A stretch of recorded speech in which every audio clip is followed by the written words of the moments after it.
Bonjour, aujourd'hui je viens vers vous tout simplement parce que j'ai eu pas mal de questions récurrentes, que ce soit par les gens que j'ai ici en traitement ou aussi dans vos commentaires. Dans les questions récurrentes, il y a souvent, euh, en fait, en ce moment, il y a quand même pas mal de personnes qui ont des troubles du sommeil, qui ont du mal à récupérer, qui se réveillent souvent fatiguées le matin, malgré une longue nuit de sommeil. Donc. Et il y a aussi, du coup, quelques petites questions que je pourrais greffer à cette thématique du sommeil, qui est en lien direct avec l'alimentation, bien entendu, parce que tout est lié. Euh, il est vrai que aujourd'hui, avec nos rythmes, euh, on est un petit peu à l'envers de notre horloge biologique parce qu'on est quand même, on a quand même un corps qui est quelque chose de ultra sophistiqué. Votre corps, euh, comme la végétation, moi je prends souvent la végétation ou le monde animal en inspiration, suit le cycle du soleil tout simplement.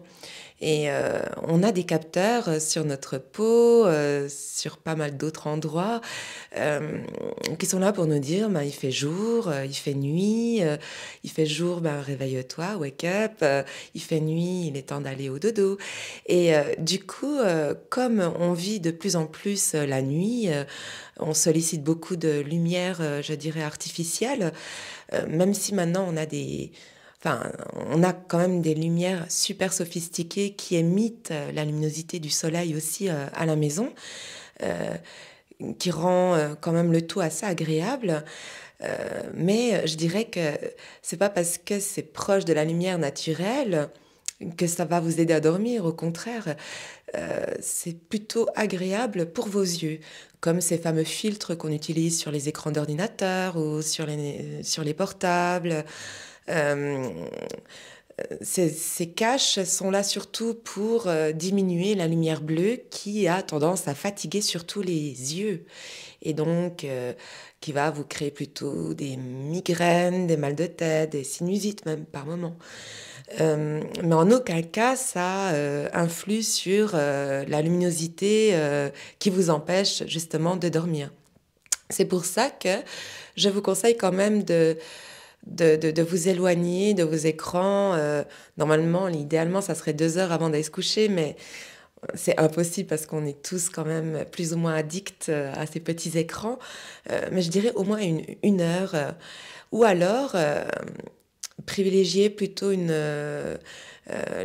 si vous êtes mélomane, par exemple, vous pouvez privilégier le dark screen, c'est-à-dire l'écran noir, tout simplement.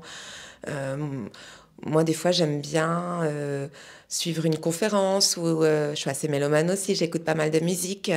Je mets en route ma vidéo et hop, je mets le screen. Comme ça, je n'ai pas la luminosité qui m'empêche de trouver le sommeil.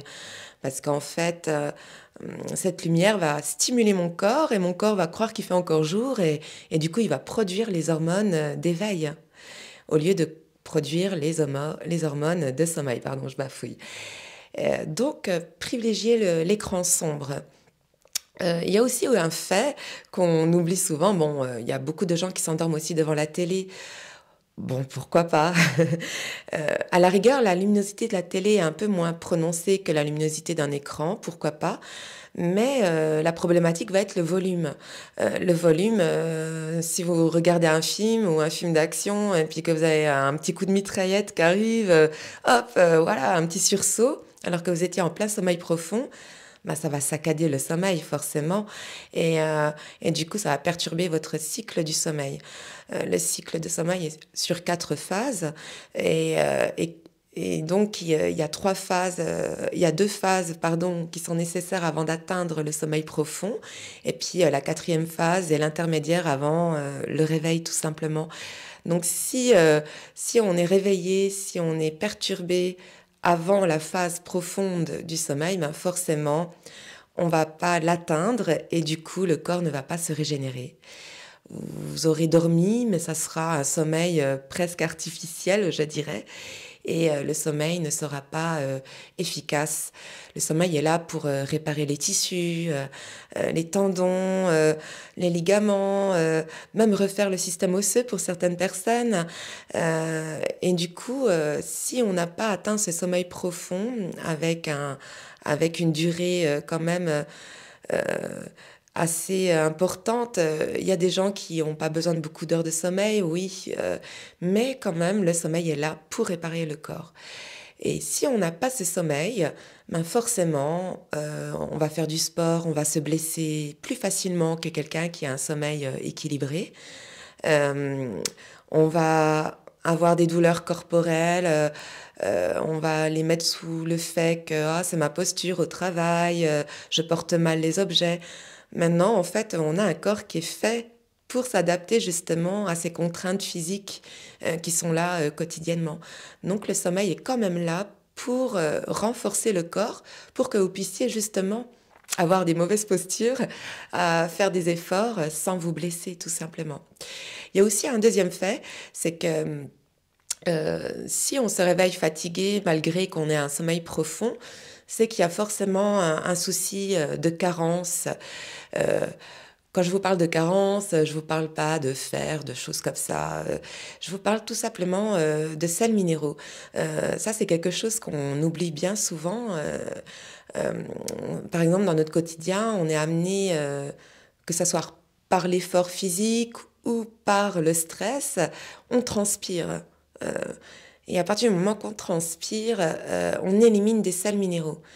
Et malheureusement, malgré si on fait des courses avec une alimentation même équilibrée, actuellement nos aliments sont très pauvres en sels minéraux et en oligo-éléments parce que nos sols sont appauvris à cause de cette surexploitation qu'on a sur nos jolies terres. Et donc du coup, on est quand même obligé de faire une compensation. On peut le faire en complément alimentaire, mais il y a certaines quand même eaux minérales qu'on peut boire qui sont riches en sels minéraux et qui vont vous permettre justement de vous recharger en sels minéraux et donc du coup de combler ces carences. Euh, Quand on ressent cette sensation de fatigue due à cette carence, il faut toujours commencer par la base, les sels minéraux, les oligo-éléments.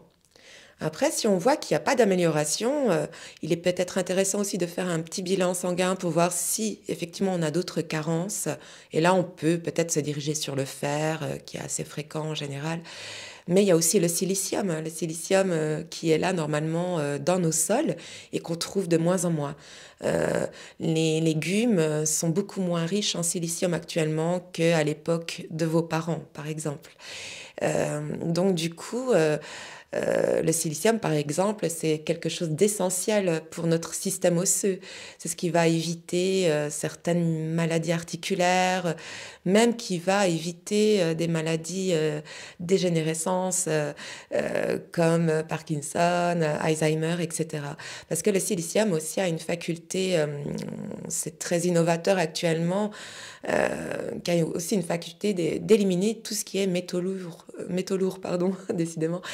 Et donc, du coup, c'est les essentiels. Voilà, sels minéraux, silicium, qu'on trouve aussi naturellement dans la prêle, qui est très riche aussi dans notre région jurassienne. Moi, personnellement, je la prends à l'état naturel, comme ça, prêle, sauvage.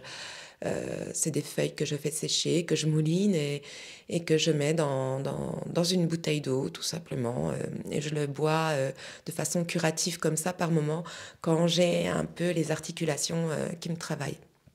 Donc voilà, euh, pensez à la luminosité, pensez qu'on a des capteurs naturels qui captent cette lumière et quand on a moins de lumière, le sommeil vient automatiquement puisqu'on a un corps sophistiqué.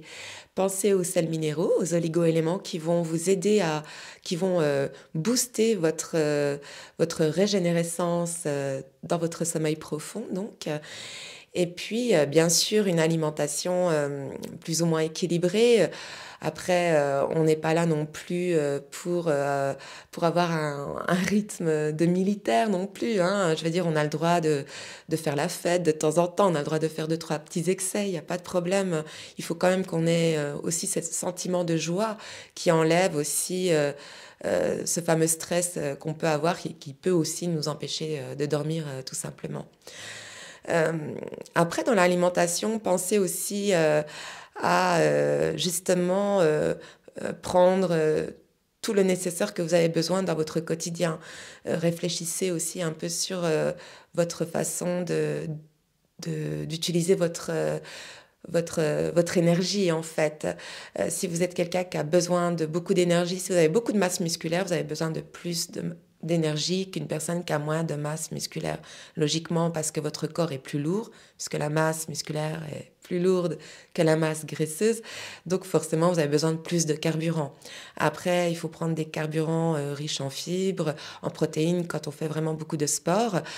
Quelqu'un qui a plutôt de la masse graisseuse, euh, pensez aussi justement à faire des petits exercices très simples pour muscler justement le corps. Et puis pensez plutôt à ce moment-là aux végétaux, aux fruits aussi, hein. Enfin voilà, moi c'était mes petits conseils du moment parce que c'est une question qui revenait vraiment fréquemment. Donc voilà, et je constate par mon expérience et par l'expérience des gens qui m'entourent que la lumière est quand même l'élément, euh, le facteur déclencheur de ces troubles de sommeil en majeure partie. Et puis, ben, ces fameuses carences en oligo-éléments et en sels minéraux.